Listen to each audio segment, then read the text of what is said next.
Defense News. It's proudly sponsored by Navy Federal Credit Union. If you're a member of our nation's armed forces, the Department of Defense, or if your family is, we'd be proud to serve you too. On this episode of Defense News Weekly, more highlights from our coverage at the recent Association of the U.S. Army Annual Conference. On the menu, some of the latest tech on offer for electrification on the battlefield, from silent fighting vehicles to charging stations for all kinds of tech. A look at what's on the horizon. Plus, the most updated iteration of nono-drones. See the latest model of the Black Hornet.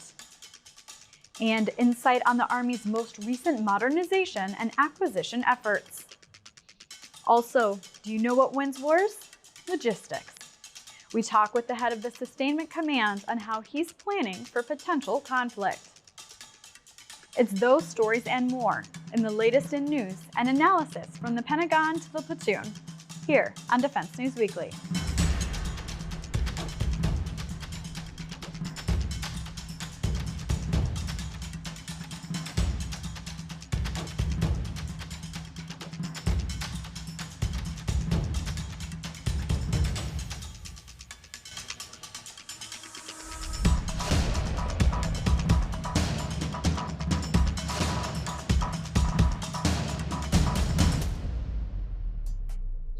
Welcome back to Defense News Weekly. I'm Andrea Scott. At the recent Association of the U.S. Army's conference in Washington, D.C., we heard a lot from the Army and industry leaders. But we also saw a lot of gear and equipment on the show floor. Always a big hit has been the Black Hornet 3 personal reconnaissance system, which recently won an Army contract worth nearly $94 million. The Army began acquiring the tiny drones in 2018, and its manufacturer, Teledyne FLIR, says it has sold more than 20,000 units to more than 40 countries. Fresh off that win, Teledyne FLIR showcased the 70-gram Black Hornet 4, which has a 12-megapixel daytime camera with improved low-light capabilities. The company says it will fly for more than 30 minutes and more than 2 kilometers. It can also fly through 25-knot winds and avoid obstacles. Most drones you see might have 4 rotors. This one has a single rotor, which the company says helps it identify targets without being seen. And now take a look at an aircraft that you might see flying above a future mission. At the AUSA conference in Washington was the Raider X, which its manufacturer, Sikorsky, says is a concept for a fast, agile, survivable compound helicopter that the company hopes will allow crews to fight in increasingly difficult environments. Lockheed Martin Sikorsky is up against Textron's Bell for the Army's Future Attack Reconnaissance Aircraft prototype competition. So what's up with the 2 rotors? The coaxial approach helps with the maneuverability, a feature the manufacturer touted along with enhanced low-speed hover and its plug-and-play upgrades to fit the modular open system approach. That would allow a shorter timeline for the aircraft to be fitted with additional capabilities in the future. And in more from the show floor. Recently, GM Defense has been upping its game in terms of trying to meet the Army's request for an ever more electrified force. Electric fighting vehicles, power storage, and charging capabilities for a suite of soldier systems are all on the request list for contractors. And GM presented a range of options centered around its tactical wheeled vehicles. We visited GM Defense to see what it had in store. GM Defense is perfectly poised to answer the Army's call for tactical electrification and also hybrid electrification of our vehicles. What GM Defense has done with tactical wheeled vehicles as our core capability and the investment in electrification that GM has toward the EV market allows us to bring in capability to the government that matches their need for improved operational capability using what is the automotive electrification technologies.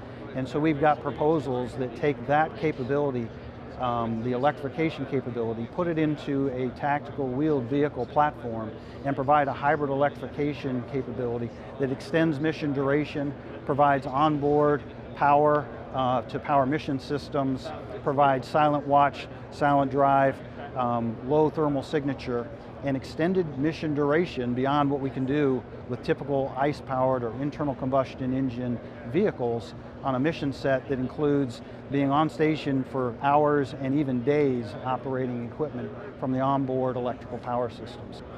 One current example of how we're leveraging advanced battery technology is in our mission power demonstration on the infantry squad vehicle. We use battery electric energy, stored 53 kilowatt hours of energy in a battery configured in the back of the vehicle to power various weapon systems, in this case a hoverfly drone powered for up to 25 hours of operation from the onboard exportable power that we call mission power. In this case, the battery can start a mission fully charged from an installation level charge, but then can recharge itself from the generator, the high output generator under the hood of the conventionally engined infantry squad vehicle. This exportable power is also useful for any other organic squad equipment, in this case demonstrating plugging into a 120 volt outlet for the conformable wearable batteries, and in this configuration could charge as many as 330 of these units. So we continue to show how stored electric energy inside of a tactical vehicle provides mission capability to the soldiers in their mission. Additionally, we can show further application of the battery technologies in mobile power units, where we install multiple modules of battery for stored electric energy tied to a tactical microgrid or to installation long duration energy storage systems. Beyond that, we couple it with hydrogen fuel cell power generation and can bring recharge energy either to the hybrid vehicles or to the stored energy systems in the tactical environment. One further example of how we've demonstrated the expanded capabilities of the infantry squad vehicle and our application of mission power is GM Defense has teamed with Anduril to illustrate the Altius loitering munition systems in the back of a reconfigured infantry squad vehicle with a large utility bed. Anduril and GM Defense have complementary capabilities, both with disruptive approaches in their respective industries, where we can come together, GM Defense with tactical wheeled vehicles, the electrification solution, Anduril with its mission systems, and provide enhanced capability to the warfighter. And stay tuned. When we return, we hear from Army Undersecretary Doug Bush on the latest acquisition and modernization efforts.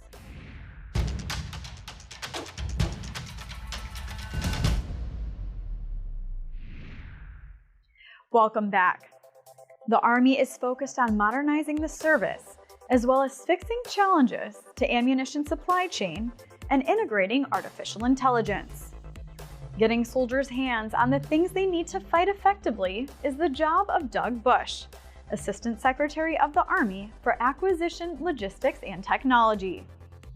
Bush stopped by our studio at AUSA to talk about updates in his efforts to arm the Army. Welcome back to the third day of AUSA. I'm Jen Judson, land warfare reporter for Defense News, and we're here with the Honorable Doug Bush, who is in charge of Army acquisition. I wanted to ask you a little bit about what's coming up. Sure. You have been driving towards an Army of 2030, a modernized Army of 2030. Lots of programs that you are in charge of to get to that point. You've hit a lot of really great milestones in the past couple of years, especially this year. Almost 24 systems by the end of 2023 in the hands of soldiers. So what are some of the big moments that you're watching for in 2024? So one is making sure we continue momentum. So some of what we did in 23 was still somewhat small scale in terms of initial prototypes or first fieldings. We've got to now do, in some ways, a lot the harder part, which is scale, to actually start deploying entire units worth of stuff, do all the sustainment planning, all the things that come behind kind of sometimes the fun part of designing a new technology and seeing if it works. the rest of the story is for example, sustainment, making sure that the whole system now supports units with equipment. So even on things like AMPV, which is now in full rate production, well, part of that is that supply chain that comes behind it. So that's one focus area, is continuing momentum on the big items, IPCS, Booker, some other big ones. But looking forward, I mean, what's coming in the next year is a whole nother series of things where we're taking prototypes to production. So, for example, PRISM Inc. 1, we're hoping to get our first production missiles imminently to actually do our first full-up test and then start fielding that rapidly. And that particular program, you know, we got a challenging schedule from the Army based on the requirement to go really fast. And the team before me came up with the idea of the early operational capability missiles, kind of running in parallel with the big program. So great idea. So I think that's going to be a model, because Increment 2, for example, we want to initiate that program and get it started. But again, we have an aggressive date the Army wants it by. So that's one, for example, the Stinger replacement, while also still keeping Stinger production in good shape, is another one. And then next year is really when the production ramp-ups for Ukraine hit big time. So keeping artillery on track, keeping Gimlers on track to get to 14,000 a year, keeping Javelin on track to double to 4,000 a year, and everything that goes behind it. So 24 will be really a year where a lot of the initiatives to scale happen. So that's our focus. I did want to ask about Stinger. I mean, obviously you're working on a replacement, but that's not going to come overnight. Meanwhile, we're sending Stinger to Ukraine. It's being used prevalently in the Army for, say, short-range air defense. Do you have concerns about the supply for Stinger at this point? I mean, are you able to? I mean, this is a system that you weren't building new ones. So how are you managing that supply for Stinger at this point? Well, that one in particular. First of all, yes, over the past year, a tremendous amount of work has been done by Raytheon to reinvigorate that supply chain, get the people back. I know they brought people out of retirement who knew how to do things. It's a great weapon. It's just was built in an era when everything was kind of handmade. So we have what we have.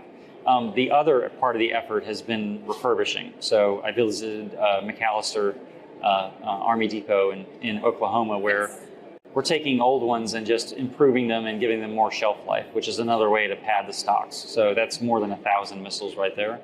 And recently, demand from Ukraine has not been as high. We flooded them with a lot. That's tailed off a bit, which has given us a little breathing room to improve our stocks and increase production. But I believe the foreign military sales demand is still very high. So that's what we're trying to posture to do with Raytheon. But it's a good example of when, and the line wasn't dead. It was just very limited for one customer. Lukewarm. The tens a month versus now we want, to get up to north of 60 with a path to higher. So. Okay. All right. Shifting over, the Army's, starting to focus on more things that it may need in the Pacific, but also in Europe. Both theaters are very important. Watercraft in the Pacific and, bridging, for instance, for Whitecap crossings come to mind, where, we have capability, but our capability could probably be better. So what is the Army doing with both of those areas in terms of acquisition pathways for modernized capability? So on new watercraft, MSVL, Maneuver Support Vessel Light, is this year has been a big year for it because we got our first one. And like a lot of first of class, like in shipbuilding, costs were higher than expected. We found all the problems in building a vessel like that. And then our vendor, there were some challenges they had, with their parent company that we had to work through. But we're now, I think, clear and running on that one. We took a long time to negotiate the new price. But that's concluded. We're ready to get into LRIP. So, and the demand signal for that vessel, a full company of them is sky high. So that's one reason we're willing to take a bit of risk on the cost, because it's the Army really wants it. Yeah, you hear a lot of commanders talking about that. But the cost increase, I wasn't entirely surprised. I mean, materials cost more, labor costs more, and then on the Army side, this is what's yet to come. Requirements drive the cost too. So if the Army wants it a certain way and it's harder to build that in a shipyard, well, that adds time and money. But I think we've got the program in a good place now to hopefully get additional funding within the budget for next year to get it on a stable production path that delivers. Bridging's a little easier. It's just, we already had the contracts, we have the programs. Yeah. It's just aligning the money. The Army made a decision really, I believe, to add companies, so add engineer companies that do that. Okay. And then the next step is aligning the budget to actually equip them. Okay. I know that's been a major effort in 25, is just following through on that plan. Okay. As far as I know, we're on track. Okay. It's just finding the money. Yeah. It's a big priority, especially they learned a lot from trying to, moving units around Europe. Yeah. They found all the hard parts. When we return, we hear the latest tips from our personal finance expert.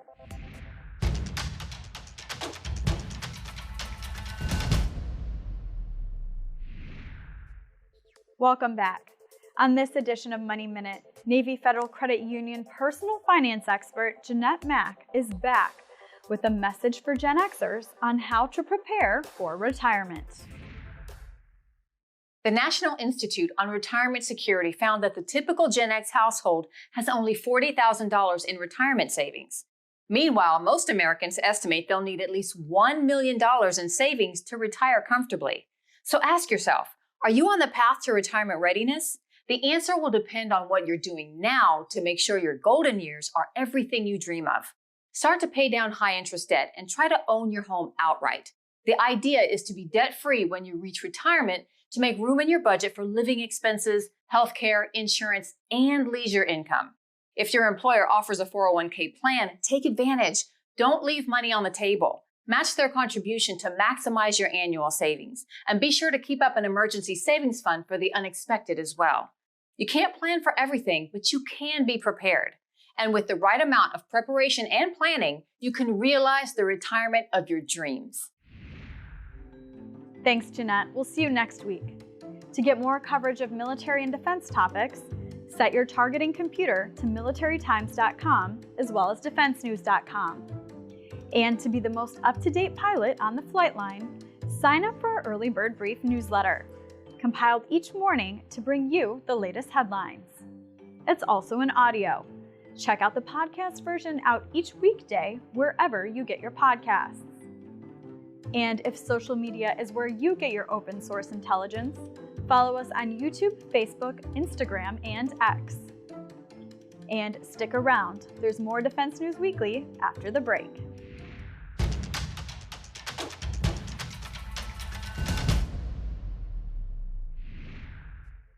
Welcome back to Defense News Weekly. Watching the news, you see a lot of updates from Ukraine as it continues to fight Russia. And more recently, the conflict between Israel and Hamas. Even with all those conflicts, the United States is still laser focused on China. Any missions there would require a symphony of logistical wins, and it's something the Army is planning for today. Heading logistical efforts there is Major General Jared Helwig, the commander of the 8th Theater Sustainment Command at Fort Shafter, Hawaii. He sat down with Defense News' Jen Judson to discuss logistics. Hi, I'm Jen Judson, land warfare reporter for Defense News, and I am here with Major General Jared Helwig, 8th Theater Sustainment Command commander in the Indo-Pacific. We're here at AUSA, so just wanted to get a sense from you what you're seeing on the floor. What are some of the things you're looking for that industry could potentially help you solve? Hey, Jen, thanks.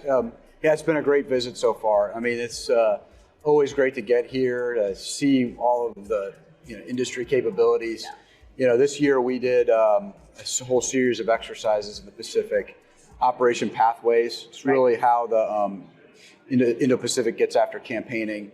And so, as part of that, we were able to really experiment with logistics and some of our logistics systems. And so, kind of gives us an idea of some of the things that we'd want to look at in the future.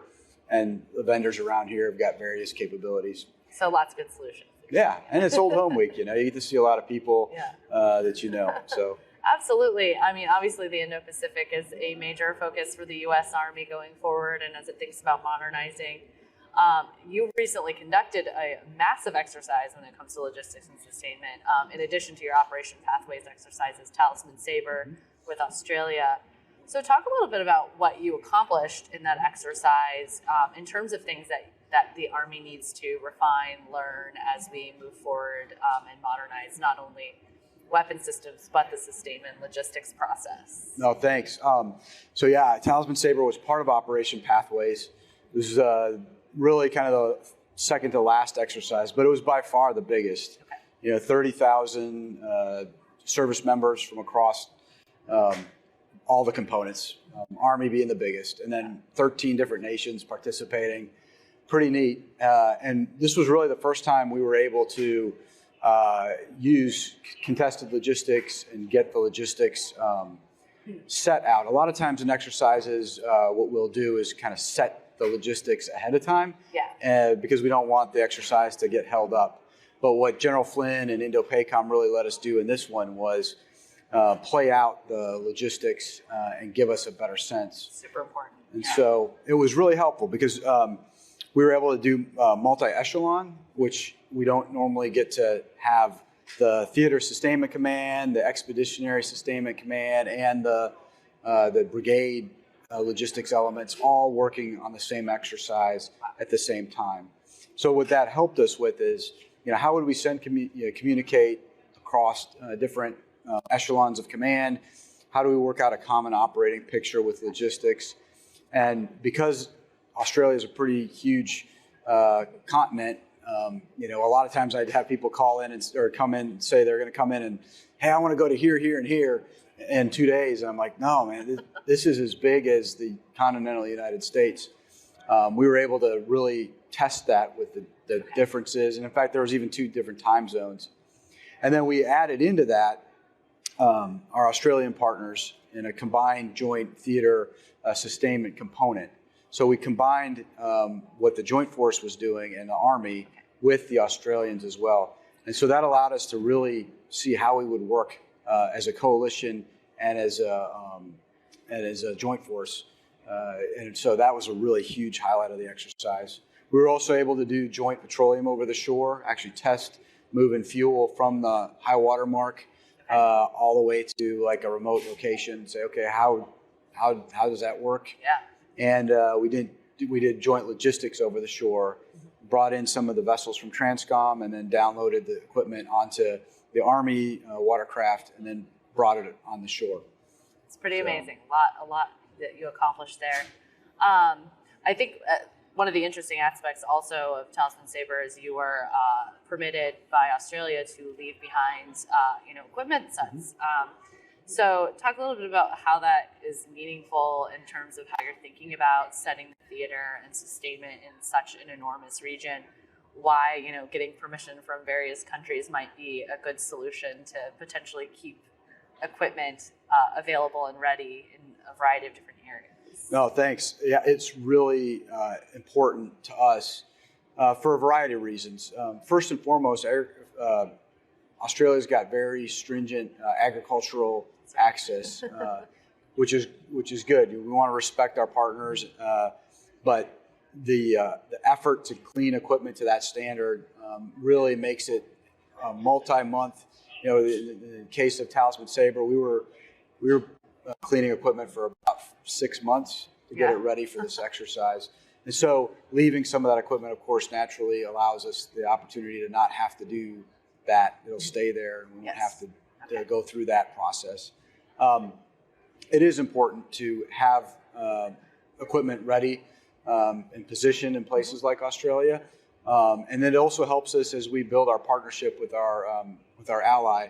We share a lot in common, and having that equipment in position just kind of reinforces that commitment that we'll be there. Okay. So Army Materiel Command Commander General Hamilton has been pushing to adopt predictive sustainment, precision logistics, he says. So what does that mean to you, and how are you helping to develop this capability in the Indo-Pacific region?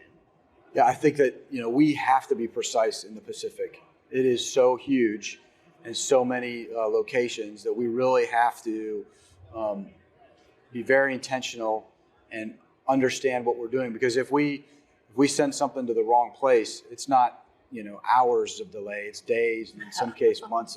So we really have to be attuned to that. And so the work that AMC is doing to help us, I think AMC is Indo-PACOM's a great kind of test bed location to do that. If you can do it there, you can do it anywhere. If you can do it there, you can do it anywhere. Yeah. They're particularly a place like Palau or Tinian or Saipan or some of these remote places.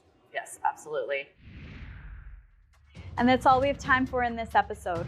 Thanks for watching, and we'll bring you more military news next week.